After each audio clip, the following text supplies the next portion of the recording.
18th amendment Pakistan کا ایک طویل ترین اور ایک بہت اہم ترین امینڈمنٹ ہمارے آج تک کے جتنے بھی امینڈمنٹ گزرے ہیں. یہ امینڈمنٹ 2009 اپریل سے سٹارٹ ہوتا ہے. اس پہ کئی اجلاس ہوتے ہیں, ایک پارلیمنٹری کمیٹی باقاعدہ بنائی جاتی ہے, عوام کی بھی رائے لی جاتی ہے, اور فائنلی بہت بحث مباحثوں کے بعد 19 اپریل کو اس امینڈمنٹ کو پاس کر دیا جاتا ہے. اس امینڈمنٹ میں باقاعدہ 102 آرٹیکلز میں تبدیلی کی جاتی ہے, جو کہ آج تک پاکستان کے ایک بہت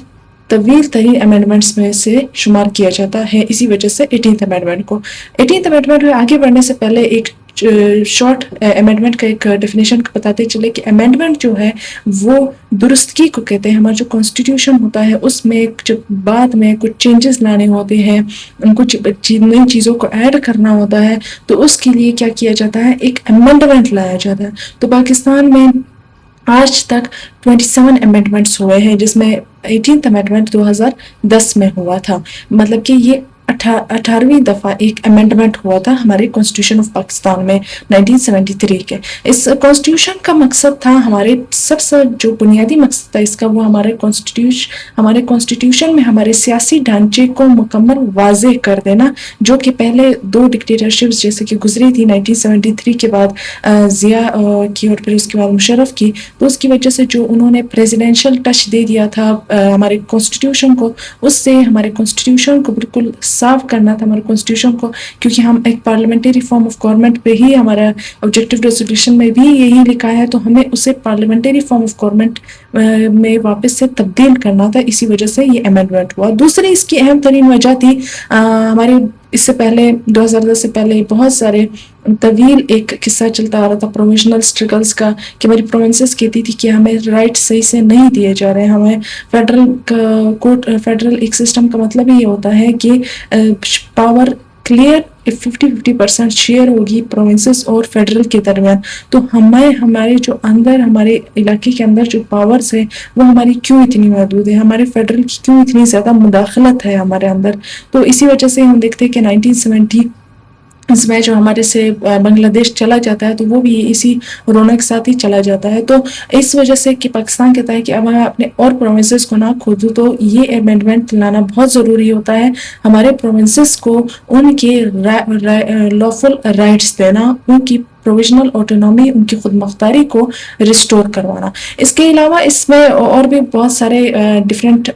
نیچر کے لاز اس میں لائے جاتے ہیں, جس میں فنڈامنٹل رائٹس ہو گیا, جوڈیشری کے سیکشن میں بھی نئے لاز ایڈ کیے جاتے ہیں. اس میں ہم اس کو پھر کلیئرلی ہم اس کو ڈسکرائب کریں گے. یہ ڈفرینٹ پارٹس کے چھوٹے چھوٹے لاز ہیں, لیکن بنیادی طور پہ اس امینڈمنٹ کا یہ دو اس کے ایک مین باتیں ہوتی ہیں اس امینڈمنٹ کے حوالے سے. آگے بڑھتے ہیں. اس امینڈمنٹ میں سب سے پہلے تو ہم نے جیسے کہا کہ سیمی پریزیڈینشل سے پارلیمنٹری فارم آف گورنمنٹ کو تبدیل کرنا. ایک چھوٹا سا اگر ہم بتاتے چلیں اس کی ڈیفینیشن سیمی پریزیڈینشل اور پارلیمنٹری. دراصل پریزیڈینشل اور پارلیمنٹری دونوں فارم آف گورنمنٹ جو ہوتی ہے وہ الیکٹڈ ہوتی ہے, مطلب لوگوں کی ووٹ سے وہ آتی ہے. ڈیموکریٹک گورنمنٹس ہوتی ہے. فرق صرف اتنا ہوتا ہے کہ پریزیڈینشل گورنمنٹ میں جو ہمارا پریزیڈنٹ ہوتا ہے وہ اس کے لیے الگ سے الیکشنز ہوتے ہیں, اس کو الیکٹ کیا جاتا ہے, اور اس کی جو کیبنٹ ہوتی ہے وہ الگ لیجسلیشن سے الگ ہو کر کام کرتی ہے, مطلب وہ لیجسلیشن کے ماتحت نہیں ہوتی ہے. لیکن پارلیمنٹری فارم آف گورنمنٹ کیا ہوتا ہے کہ پارلیمنٹ پہلے بنائی جاتی ہے, جو الیکٹڈ پارلیمنٹ ہوتی ہے لوگوں کے ووٹ کے ذریعے بنائی جاتی ہے, اور پھر اس کے بعد اس کے اندر کے جو ممبرس ہوتے ہیں وہ